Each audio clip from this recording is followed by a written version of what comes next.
Welcome for this market outlook with our Executive Vice President and Chief Investment Officer, Brian Perry. I want to talk today about what happened last quarter, what's going on in the economy, the financial markets, and what the outlook looks like, as well as a couple of potential both landmines and opportunities going on. So let's dive on in. What's next for the economy? Well, for starters, where are we right now? And the economic indicators are mixed. And what I mean by that, these are some of the leading economic indicators that the National Bureau of Economic Research looks at. And why the National Bureau of Economic Research? Because that's the body that determines recessions. That's the institution that's responsible for saying the economy did or didn't have a recession at a given time. And these are the half dozen or so indicators that they look at. Of course, they're looking at the whole economy, but these are some of the main ones. And what you see here is a mixed picture. Real personal incomes are up. Non-farm payroll still positive, household employment's positive. So the labor market's remained pretty strong, but then you see retail and wholesale sales have been down and industrial production down a little bit. And so what this does is this tells me we have a mixed picture right now. Recently, GDP growth for Q2 was revised upward to about 2%. So we're not in a recession at the moment by all indicators. For the last year, it feels like there's been a lot of concern of will interest rate increases push us into a recession? And the answer is that to date, that has not happened. The main story has really been twofold, right? It's, are we going into a recession? And why would we go into a recession? Is that the Federal Reserve has been aggressive in raising interest rates to fight inflation. And inflation's still high. Here's a chart going back to the 1970s, and you can see the spikes in the 1970s of inflation going up to 15%. And then the long deflationary, disinflationary period here where inflation stayed in the low single digits before the COVID-related spike. We got as high as 9% and we've tailed off. So the good news is that inflation is lower than it was. The downside is it's still high, but definitely moderating. And this chart looks at some of the components of inflation. Consumer price index, green is energy, orange is vehicles, purple food, restaurants are in blue, dark blue is shelter. And you can see the big weighting, the big contribution to the high inflation readings a couple of years ago from energy and vehicles and how they've turned negative. So now if you measure year over year, energy and vehicle prices are actually lower. And so that's reducing inflation readings. You can see we've gone from a peak reading on CPI of 9.1 down to about 4%. Depending on how you measure inflation, whether it's the PCE deflator, the personal consumption expenditures deflator, is actually the Fed's preferred measure of reading inflation. The consumer price index is generally more popular in the public. Depending on whether you're looking at the overall readings or core, which in core, they strip out food and energy, you're looking at inflation anywhere from, call it, 3 to 5% right now. So above average, above normal, above where the Fed wants it, but lower than it has been. So what could throw a kink in the works? Aside from not being able to stamp out inflation, for those that may not have tuned in, the Fed did raise interest rates again today in an effort to continue to reduce inflation. We can talk some more about that. But what's on the horizon in addition to inflation? Well, one concern is that the labor market is cooling off a little bit. This is a heat map. And on here, anything that's red or orange means that the labor market is weak. Anything in green means that the labor market is strong. And yellow, just like with a traffic light, means somewhere in between. It depends on how daring you are and whether or not there's a police officer at the intersection, right? The darker the color, the stronger the reading one way or another. And what you see, if you look back to 2020, lots of orange and lots of red when the economy shut down, then gradually shifting to yellow and then to green, where a really strong labor market throughout 2021 into 2022. And the picture more recently, a lot more mixed as we shift to some yellows. So the labor market's cooling. Why does that matter? It matters because the consumer is more than 2/3 of economic activity in the United States. Who tends not to spend as much money? People without a job, right? So when there's jobs that are plentiful, people either A, feel secure in their current role. If they're looking for work, they can find it. They're not worried about losing their job, et cetera. They tend to spend more. Labor market's still strong, still solid, but not quite as hot as it was. The downside of that, or the concern would be, what if it continues to slow or moderate? Can that be the tipping point into recession? But the good part of it is that the lower the cooler job market could lead to less inflation, right? Less wage increases lead to less inflation. The second concern out there, commercial real estate. For anybody that works in an office, you've probably noticed it's more full than it was 18 months ago, but a lot less full perhaps than it was pre-COVID, right? The world of work has shifted to where more people work from home. And even people, as they've gone back to the office, it's more of a hybrid environment. Maybe they work from the office Tuesday through Thursday, but not Monday and Friday or whatever. That's led to increasing office vacancies. Just like we saw with retail and malls and stuff, what is the use for some of that real estate? We're seeing the same thing with commercial real estate in the office side. And you can see office vacancy rates quite high. In fact, the highest they've been in the last decade. The key point there is this is in a positive economy, in a growing economy. What does this look like if we go into a recession? Because usually office vacancies increase during recessions as companies lay workers off. If you've already got high vacancy rates and we go into a recession, what does that mean? Do office vacancies spike further? What does that mean for landlords? You're seeing more stories about buildings that default and the like. Interesting tidbit. If you look at the United States today, there are approximately 1 billion with a B, square feet of vacant commercial real estate in the office space. Just to visualize that, if you stacked 1 billion feet of empty offices from the ground on up, you'd get to the International Space Station. So there's a lot of offices not being used right now. I think that's an area to keep an eye on. The positive there, though, if you think of 2007, 2008, the great financial crisis, the ensuing recession, the impact that residential real estate had on that, the positive is that the office real estate space, although the outlook isn't great at the moment, much smaller component of the overall real estate market and the economy in general than residential housing market. Third area of concern, China. I've gotten a lot of questions, China and Taiwan and this and that, and the relationship between the US and China has definitely become more acrimonious, less of a partnership, more of a competition. Happy to answer questions there, but for the moment, what I want to focus on is China's economy as measured by inflation and deflation. Areas in green means China has inflation going on. In red means that they have deflation.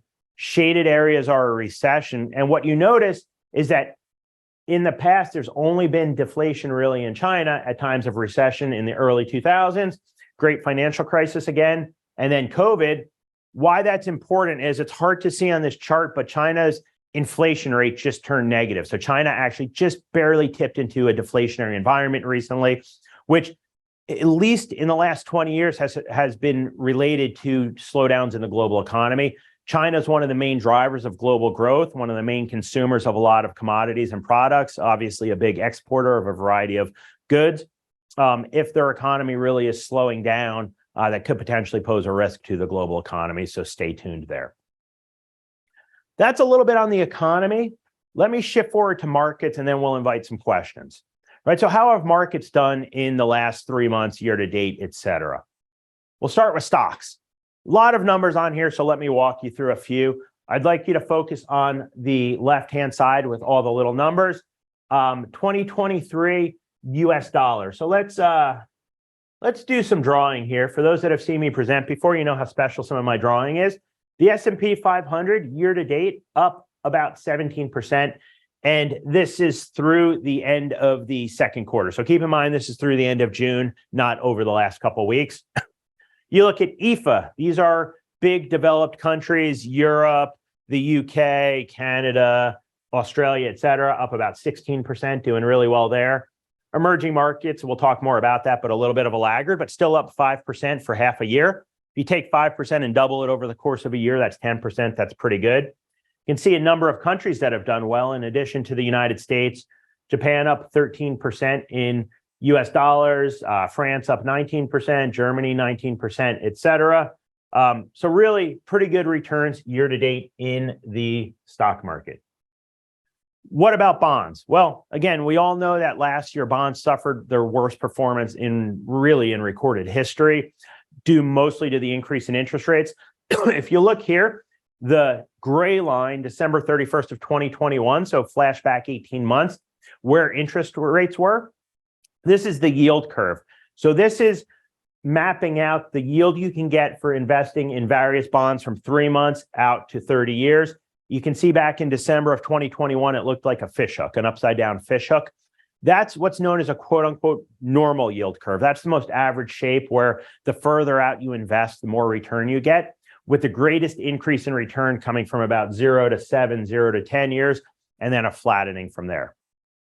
Flash forward, you can see the green line for December of 2022, and then the blue line for the end of last quarter. Two things to note. One is the huge rise up in interest rates, which led to the declines in bonds last year. Two is the inverted nature of that curve, where the short-term rates are actually higher than the longer-term rates. A lot of talk about that, a lot of conversation. Historically, an inverted yield curve has been a precursor to a slowing economy and often a recession, so stay tuned on that. The one thing I would point out is if you look in the last 6 months at the delta between the green line and the blue line, you notice that while short-term rates have continued to move up, the increase in longer-term rates has moderated, and in some cases, longer-term rates have actually declined as we start to see the light at the end of the inflation tunnel, and people think the Federal Reserve is closer to containing inflation and backing off of interest rate increases. Shifting to the dollar, and I want to spend a couple minutes here. This is the dollar index, a weighted average of the dollar against some of its peer currencies, and you can see going back to the 90s, very high levels around the turn of the millennia, and then a long decline until about 2012, 2013, followed by an increase. And recently, the dollar peaked at near 20-year highs last September and has cooled off since then.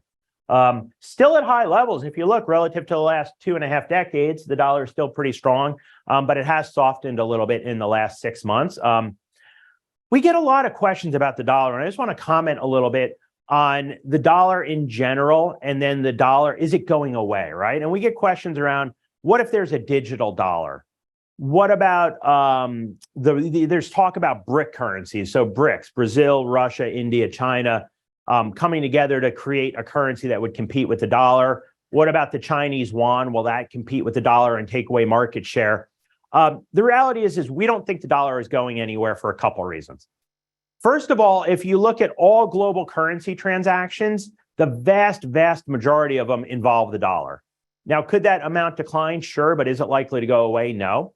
The dollar is the global reserve currency. Most central banks hold more dollars than anything else. And there's no competition, right? The Chinese yuan can't replace the dollar because it's not freely convertible. If you want to have a currency, a reserve currency, you need to be able to get your money out. If you buy yuan, you don't know that you can get your money out, so that doesn't become a replacement.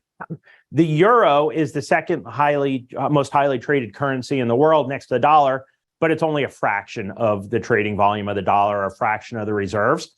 And Europe obviously has its own issues. The same thing could be said for the UK, Japan, and the Swiss franc, which are other global currencies. So we don't see the dollar going anywhere. As far as competitors from Brazil, Russia, India, China, Brazil has had like half a dozen currencies in the last 30, 40 years. Again, I mentioned China, not freely convertible. We all know what's going on in Russia. India is still an emerging economy. So could they create a currency that could compete with the dollar? Sure. But is it likely to be a replacement for the dollar at the foundation of the global financial system in the near future? I don't think so. And digital currencies, digital dollars, well, sure. Some of the dollar may become digitized, but that would be a complement to the dollar, not a replacement. The greenback's not going anywhere. And if some of the dollars were digital, you would just take some US dollars out of the circulation, replace it with some digital dollars. You'd still have the ability to transact. So I don't think the US dollar is going anywhere anytime soon. And although it's softened, that's not due to structural concerns. It's due to the disparity in global interest rates narrowing, where the US was the first country to really see interest rates go higher, which led to the increase in the dollar. And now as other countries have caught up, you've seen the dollar weaken a little. Higher dollar, not always good for the stocks.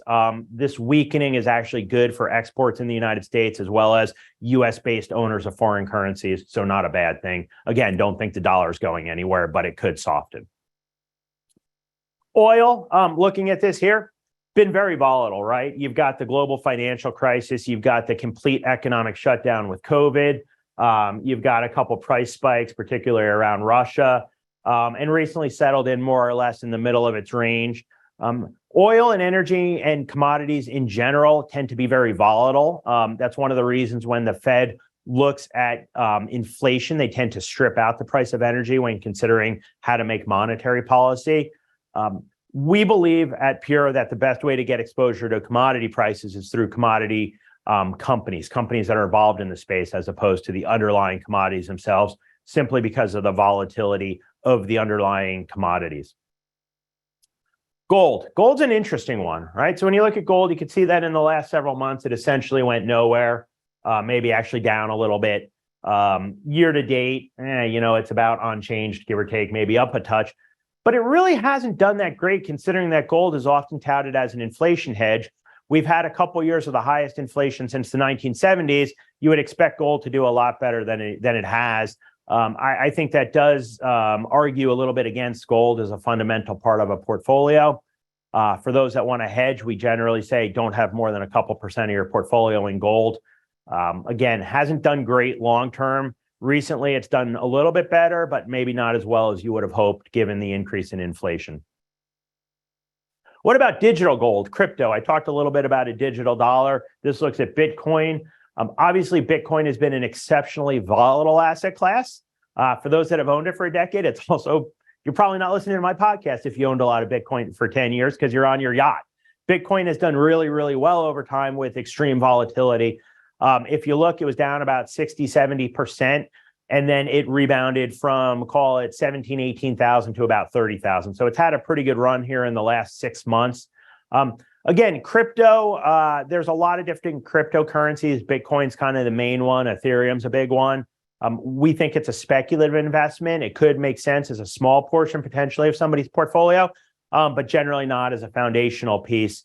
But it does have value potentially as a means to settle blockchain transactions. Hard to value what crypto is worth, similar to gold. Neither one has cash flows. So there's really an element of speculation as far as what people will value these asset classes down the road. With that, I want to talk a little bit about the stock market rally. But before I do, let me pause and see if there's any questions from Catherine. Hey there. Yes, we have several questions, so I'll just get to a couple of them, and we will try to get to most of your questions throughout the presentation. But first of all, so when folks are pessimistic, does that bring down prices so investors buy more, which drives the market up? And would that also be a good time for the average person to invest as well? Yeah, great question. There's a famous saying that the best time to buy is when there's blood in the street. So in general, the more pessimistic people are, the better markets do. And that makes sense, right? If everybody's in a really good mood and singing and stuff like that, they've probably already bought stocks, and then there's nobody left to buy more stocks to keep prices going higher. The reverse is also true. If everybody's panicking and really pessimistic, it may mean more people are on the sidelines. There's money waiting for the news to get just a little bit better to go in and buy. However, it's not direct. So all else being equal, yes, the more pessimistic people are, frankly, the more optimistic I am then about stock prices.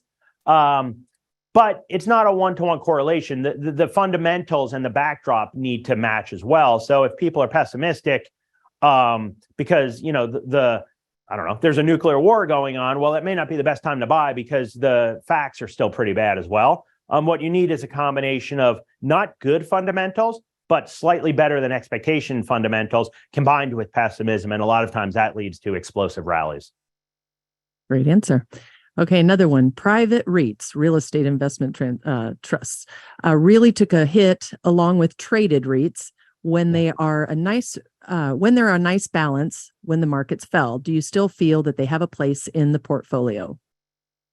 Yeah, so private REITs are real estate investment pools that don't trade on a stock exchange. They're offered through various providers. I'll say this, it's like any asset class. It depends first, what are you trying to accomplish? What role does this asset class play in your portfolio? And then, of course, which one do you buy? Because there are hundreds, if not thousands of them out there. All that being said, we meet with an awful lot of people that come to us having some sort of private REIT. And I don't think I'm going out on a limb to say at least 99% of the time, one of the questions that people have is, how can I get out of this? I very, very, very, very, very, very rarely meet somebody that's happy with their private REIT. Not saying that they're not out there, not saying that there's not good products out there. And I've seen them. I've seen a lot of them over time, and they often sound good. But I can just tell you, I've never owned one myself. I can tell you what people that I come across as experiences is that they're generally not happy with their private REITs. The illiquidity, the inability to get out of them, the pricing, and actually the performance they get usually tends to disappoint them. Public REITs are a little bit of a different story. Again, it depends on exactly what you own, but we do think publicly traded REITs getting some exposure to, I mentioned some of the issues with commercial real estate, but getting exposure to parts of the real estate market you might not have through owning a home, we think can make sense for some people in part of their portfolio. Okay, and we'll just have one more question and then we'll get you back. Okay. What's next for the Fed? Do you see more rate hikes in 2023? Yeah, really good question. So the Fed came out with a decision a little over an hour ago and raised interest rates to the federal funds rate, which is the overnight lending rate among banks, to 5.25% to 5.5%, which is the highest rate since in 22 years, since 2001. Their statement was that they're now going to be data dependent. And I think everything they did today was completely expected by markets. So they don't meet again until September. And the market has half an interest rate increase priced in between now and the end of the year, which means essentially it's a coin flip. I don't know for sure. It's going to truly, I think, depend on the data over the next couple of months, whether or not the Fed raises interest rates one more time. And they have a pretty long track here of a couple months before the next meeting to decide what to do. So they'll have a fair number of data points. What I feel comfortable saying is I think the Fed is a lot closer to the end of the rate increases than the beginning. Whether or not they go once more, I think, is almost academic. I think the only way people would really start to reprice what the Fed is doing is if you get unexpected resurgence in inflation, in which case I think markets would suffer. You'd see the markets price in more Fed rate increases, or if the economy really starts to slow, in which case people would move forward any potential Fed rate cuts. Where we're at right now, and frankly, nobody's more surprised than me, is that the market seems to be looking at the Fed as navigating a soft landing. It's kind of like the oatmeal not being too hot, not being too cold, but being just right in Goldilocks, where inflation is moderating a little bit, but the economy seems to be gliding into a soft landing. That's the preferred outcome for financial markets. I think that's why you've seen them rallying in the last, year to date or several months. We'll see if that continues. I don't know. I'm more optimistic on that now than I was 6 months ago, but I'm still not convinced the Fed will be able to land that plane in a storm on a short runway while they're getting battered by the wind and stuff. It's a pretty tough task to accomplish. Okay, and we'll get back to more questions later. So thank you so much. Right. Cool. Well, let's dive on in and talk about what's behind. Speaking of stock market rally, what's behind it? What the heck is going on, right? Let's take a look. The Magnificent Seven, old Western movie for those that like Westerns, but also a nickname for 7 large tech stocks, some of which you may have heard of, right? Maybe you've even heard of Microsoft, NVIDIA, Tesla, Apple, et cetera. A couple of years ago, there was a different moniker, the FANGs, Facebook, Apple, Netflix, et cetera. The idea is that a small subset of high-tech stocks, large companies have been driving market performance. Here's just how much they've been driving market performance. This gray line is the S&P 500 in the last year to date, last 6 months. The green line is the 10 largest stocks, which include those 7 tech stocks. The blue line is the other 490 stocks. And what you see clearly is that the green has dominated. So these 10 biggest stocks, this Magnificent Seven of tech stocks, has really dominated market performance year to date. And you can see that in sectors, right? Those stocks fall into information technology and communication services. You can see they've done really well, along with consumer discretionary, industrials, materials, real estate, much more muted. And then you start to look at healthcare, utilities, and energy are actually down on the year. So a very mixed market year to date, depending on exactly what you're invested in. It's been a good year for almost everybody, but for some, it's been a great year. For others, it's a meh year. But more recently, and I think this is important, is that performance has broadened out. So if you look since the end of May, up until May, you can see on the left-hand side that essentially all the performance was from the 7 companies. If you look since then, those companies have added a little bit, but there's a lot of other sectors and companies that have added to the performance as the stock market has more or less doubled in the last couple, or the gain has doubled in the last couple months. So generally speaking, people get nervous when only a small subset of stocks are doing well, and they like to see this market leadership broaden out a little bit. It points to a healthier market You can see the same thing. This is since May. You can see that more asset classes or more sectors have done better. And indeed, some of the leaders now, industrials, materials, energy, financials, were some of the laggards. And I think that this is instructive, right? Look at energy was the worst performer through the end of May, right? It's one of the better performers here more recently. So I also think it's instructive to look at stepping back a bit and look at what's happened more recently, because believe it or not, a few people have asked me if they should just buy big tech stocks. And everybody likes tech stocks this year when they're going straight up. Very few people liked them last year when they went straight down. Everybody liked them a couple years ago before that when they were going straight up. Let's look at since the end of 2022. So this is going back over 3 years, or excuse me, 18 months since the beginning of 2022. You can see the purple line is the big tech stocks, that Magnificent Seven. The blue line is the S&P. And you can see the black line is everything but the S&P, or everything but the big tech stocks. And what you notice is that you wind up in the same spot regardless of what you own. So if you owned just the huge tech stocks since the beginning of 2022, or if you owned everything but the big tech stocks since 2022, either way, you're in about the same spot. As a matter of fact, you're marginally better off if you didn't own the big tech stocks, but it's close enough that it doesn't really make a difference. However, question for y'all out there. Have you ever gotten on a plane, walked up to the pilot and said, hey, if you can make this ride really bumpy, I'd appreciate it? Probably not, right? Nobody gets on a plane and says, I hope it bounces around. Nobody invests and says, God, I hope it's a volatile year. Everybody wants the most returns, but with the least amount of volatility. What ride would you have rather had in the last 2 years to wind up in the same place? This black line or this purple line, right? I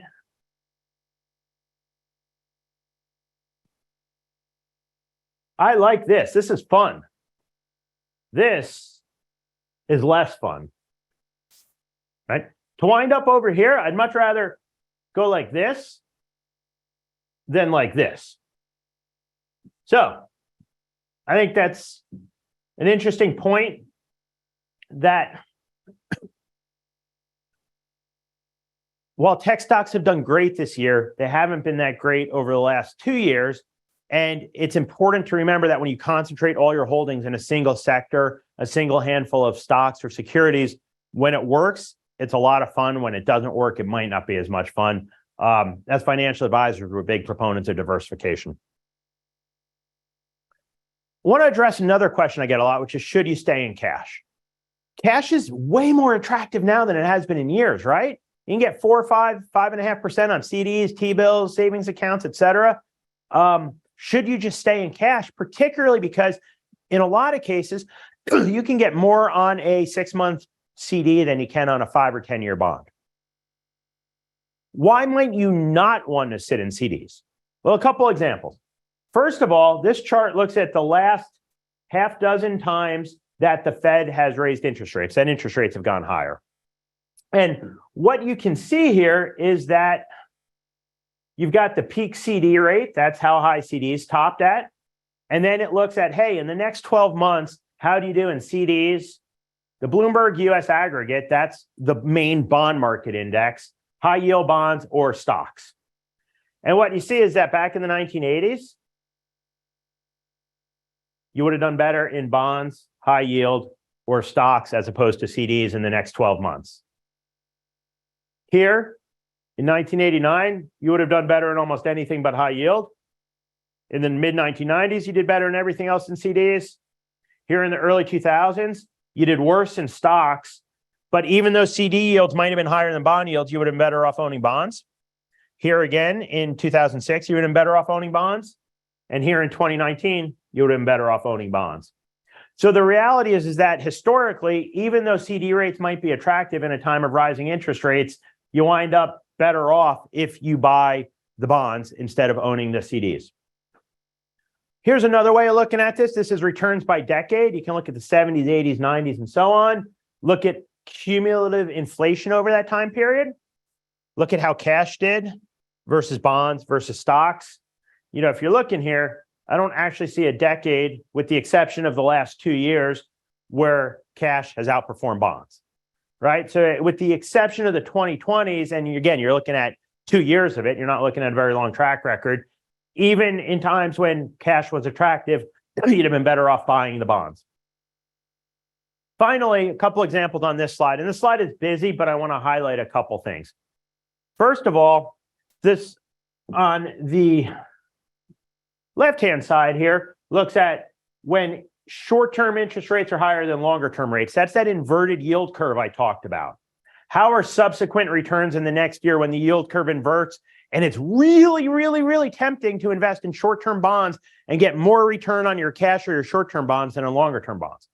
Well, it turns out in the next 12 months, your money market fund would have gotten you 4% on average, your short-term bonds 5%, and your longer-term bonds 8%, even though you could have gotten higher rates starting there. What about when the Fed, we got the question, what's the Fed going to do? And I said, I think they're closer to the end than not. Well, how has performance been once the Fed's done raising rates? Well, cash has done okay, right? You're starting at that level. That sounds pretty good. Short-term bonds have done better.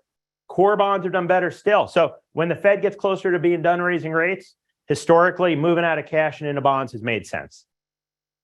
What about when the Fed funds rate is greater than inflation? Well, right now, as of today, the Fed funds rate's at 5 3/8. Inflation's running at about 4%. So Fed funds rate greater than inflation. Historically, bonds have done pretty good. So I know it's been a tough environment for bonds in the last couple of years. I know that it's tempting to buy short-term bonds or sit in cash when the rates appear attractive and when they're higher than longer-term bonds. I think that's a mistake. Because what happens is that eventually those rates go down and your CD that you were getting 5% on matures and now you're getting 4%. Then it matures and you're getting 3% versus if you owned that 4.5% bond, you still get 4.5%. The final thing to point out is that bonds are relatively attractive from a valuation perspective right now. The purple line is the 10-year median. The gray bar is the range. And then the diamond is where you're at right now. And what you see is that in most types of bonds, the diamond is pretty close to the high. So in many, many cases, if you look over the last decade, you can get almost the highest amount of return from the bonds that you've got in quite a while. So bonds, pretty attractive right now. We like them. We think that returns last year were tough, but that you can get the kinds of returns going forward that make it more attractive to own bonds. Starting yield is really important, and yields are attractive right now. We like bonds. We think that they're more attractive today than they have been in probably since the financial crisis, in at least a dozen years or more. Okay, so a couple of questions. They're not exactly, we're all over the place here, so I'm going to get to a couple of them. But basically, what trends in Q3 should people within 5 years of retirement or those that have retired within the last 5 years keep in mind? Part of me wants to say almost nothing, simply because I don't think you should make changes if you're approaching retirement, in retirement, or frankly, at any stage of really your finances. I don't think you should necessarily make large changes based on a trend of the next 3 months. You know what I mean? You should make changes based on, hey, you were planning to retire in the next 5 years and you move that up to the next 5 months, you're going to retire, right? Or you decided to work an extra decade. That's when you would make changes. But I guess to answer the question more specifically, I'd want to look at a couple things. I'd want to look at, will the dominance of large growth companies, especially those large tech companies, continue? Or does it make sense to own a broader subset of stocks? What about bonds? How are you invested in your bonds? Does it make sense? Have you overweighted cash? And does it make sense to broaden that out?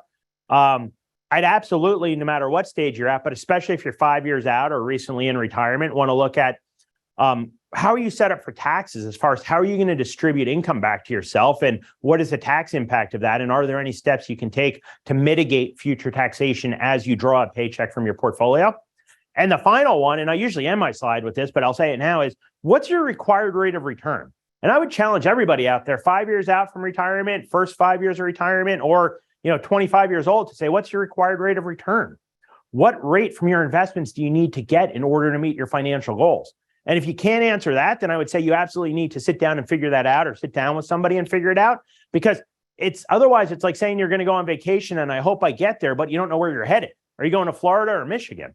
Right? You're probably not going to wind up where you're going because you don't know. you need to have a sense of what your required rate of return is, then come up with a game plan to get there, particularly as you approach retirement. And then how are you going to be tax efficient? From there, I think, again, market leadership within stocks, the balance between short and longer term fixed income, and also probably the balance between US and international stocks are all going to be important. Another question. Do you mean, when you're talking about the bonds, they just want clarification of, do you mean long-term bond ETF or long-term treasury bonds? When I talk about bonds, I mean the asset class. And the same when I talk about stocks. There are a variety of ways to invest in either bonds or stocks, or really any asset class. You can buy individual securities like individual treasuries or individual stocks or individual corporate bonds. You could own a pool of those through a mutual fund or through an ETF, an exchange traded fund, or through a separately managed account, which is a professionally managed portfolio of individual securities. So I think the vehicle selection is important, but a lot of times it's less important than the asset class itself. When I talk about intermediate or longer term bonds, I'm talking about treasuries, corporates, other investment grade bonds, regardless of the wrapper that you have them in. Okay. And last question that we'll get to right now. We have several, but so you were talking about potentially the economy slowing down. If we do enter a recession, should I sell out of my stocks? Yeah. I mean, I wouldn't even finish this webinar. I think you should sell, shoot, We're what done. time is Thank it? you so much. Oh no, it's too late. No, I think so. A couple things there. I think it's important to remember that stocks are a leading indicator. And what it means is that the stock market often goes up before the economy comes out of recession and goes down before the economy goes into recession. So if you're in a recession, a lot of times it's too late to sell because stocks often have already suffered a good portion of their decline and then are on the way coming back out. If you anticipate a severe recession in the next 6 months and you know something that maybe the broader market doesn't, then yeah, maybe you should sell some stocks. But here's the key. So prior life, I managed money for institutions, right? Big entities, hospitals, foundations, cities, counties, et cetera. When an institution decides that they want to sell stocks, they don't go out and sell all their stocks. They slightly reduce the allocation, right? So if they were previously 50% stocks, they might take it down to 47 or 45 or something like that. So they're trimming their exposure, but they're not going from 50 to 0 and moving it all to cash, because that's a really hard game to play, because I've been doing this a long time and I've never met anybody with perfect foresight as to whether or not there's going to be a recession, inflation, this, that, the other. Perfect idea as far as the timing of when it's going to happen, and then perfect ability to reverse it and then say, okay, now's the time to get completely out of cash and all into stocks again. So if you do think of making those moves, you need to have confidence in your outlook, and not just your outlook, but why your outlook is different than the broader market and why you're right and the broader market isn't, and then make a measured move on the chance that you're wrong and also have a plan to reverse it. Yeah, let's talk about large growth stocks. And like I said, those Magnificent Seven really have been super strong lately. And when we look at it, you can see here that the value stocks, this is year to date, right? Across the top, you got big companies. Across the bottom, you got small. Down the left-hand side here, you got value. Not as exciting, not growing as quick, but you pay less. And then over here, you've got fast-growing companies, but you pay more. You can see large growth up 29%, small value up 2.5%. So the large growth has crushed everything else year to date. If we peel back the lens a little bit and go back to March of 2020, which some of you may remember, there was a little bit of a pandemic going on at that moment. Since then, you can see the large growth's up 115, small value up 111, mid value up 116. You can see that returns are much more blended, with the exception of some of these small growth companies, which historically, this is the worst performing kind of stock anyway. But again, I think another example that recently, year to date, large growth companies have done really well. As you spread out the lens, performance is a little bit more varied. One other thing to point out, I think, is valuation. So this is the current PE, or price earnings ratio, a measure of relative valuation compared to the 20-year average. You can see the large growth companies are at about 144% of the long-term average, which tells me they're relatively expensive compared to the past. That doesn't mean they can't go higher, but it does mean that they're not cheap right now. You can see small value is a little bit less expensive at about 90%. And a lot of other parts of this are more or less historically average, if you will. So I think this speaks, and I could throw up all kinds of other numbers. But the bottom line is that stocks are not screaming cheap right now. They're not excessively expensive, but they're not super cheap. They're probably somewhere in the middle. So really the outlook for stocks over the remainder of this year is going to depend on fundamentals, what happens with inflation, the Fed, the economy, et cetera. And certainly corporate earnings, how do they develop? The one issue, though, is that many people are overweight large growth. So if you own the S&P 500, chances are the S&P 500 is heavily weighted to large growth companies. So let's say that you say, hey, you know what? I'm going to try not to be so overweight large growth. So I'm going to own the S&P 500, but I'm going to sell 35% of it and put it in value.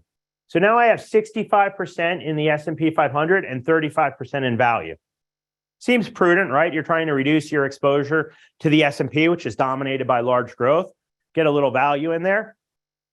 Even if you move 35% of that portfolio into value, turns out you still have more growth than value, right? So that's how heavily weighted a lot of people are if they just own the S&P to growth, is that you could take a third of your money, put it in value, you still have more growth than value. So I think for most of you out there, one recommendation I would have is to take a look at your portfolio, run it through some software and see how does your portfolio break down into growth, value, large, small, et cetera. Because I'm not touting any one kind. It's just that over time, different environments support different kinds of stocks. And if you're heavily concentrated in just large growth, for instance, or just large tech, that's great when it's doing well, less good when it's not doing well. Catherine asked a question about, hey, if you're retiring in the next 5 years, well, how about if it was the year 2000, you're retiring and you're all in large tech? Well, the NASDAQ fell by 80% in the first part of the 2000s. I haven't looked at all your finances, but I'm going to guess that almost everybody on this meeting, if the market fell, if your portfolio fell by 80%, your retirement would not go well, right? Having more diversification could have helped. Lots of other parts of the stock market during that period actually were positive.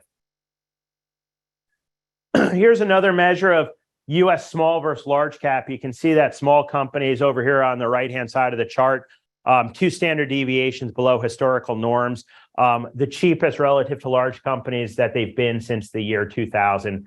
Just another argument for spreading out some of the exposures, looking at where you're at and where you might want to be. One other thing I want to touch on is that the world is a scary place, right? So should you still own international stocks in a scary world? Year to date, like I talked about, and over the last 12 months, emerging markets have underperformed. So this is emerging markets in the last year. You can see it's essentially flat. And then if we look going back to the early 2000s, emerging markets really have done nothing.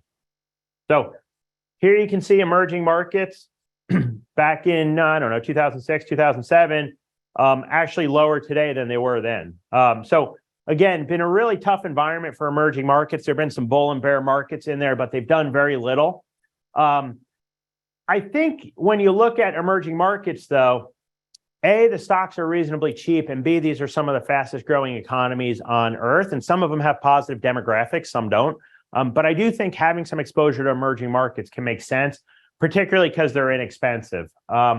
This gets back to the relative valuations. Here's next year's forward PE. You can see emerging markets 11, emerging markets small companies 11.5, frontier markets 9, Asia 11, and then if I come over here to the S&P, you're at 18, right? I would argue that emerging markets should be cheaper than the S&P 500 because there's more risk, right? They're developing countries for a reason, but that's a pretty big pricing differential.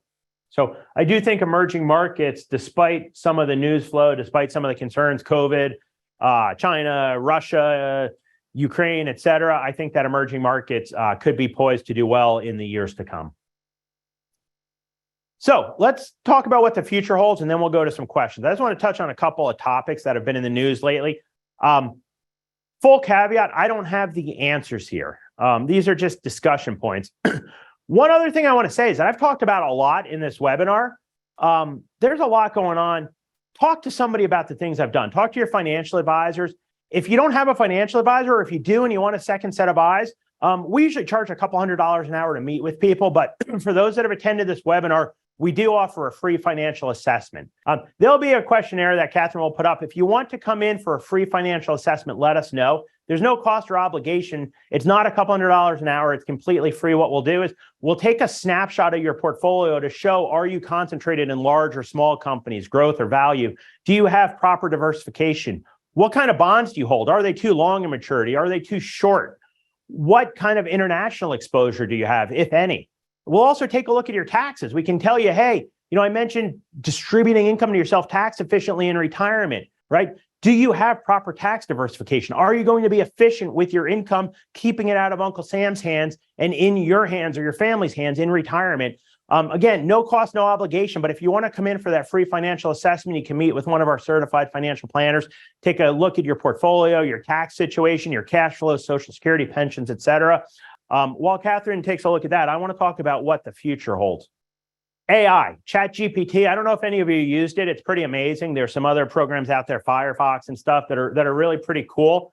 This looks at the time it takes to get to 100 million users in months for various technologies: WhatsApp, Facebook, Snapchat, Instagram. You can see anywhere from WhatsApp was the better part of 5 years. Facebook was about 3.5 years. Snapchat about the same. Instagram was about 2 years. And you look at ChatGPT, took a couple months to get to 100 million users. It's one of the fastest adopted or used technologies in history. I don't have all the answers on AI. We get lots of questions on how's it going to change investing, market, society.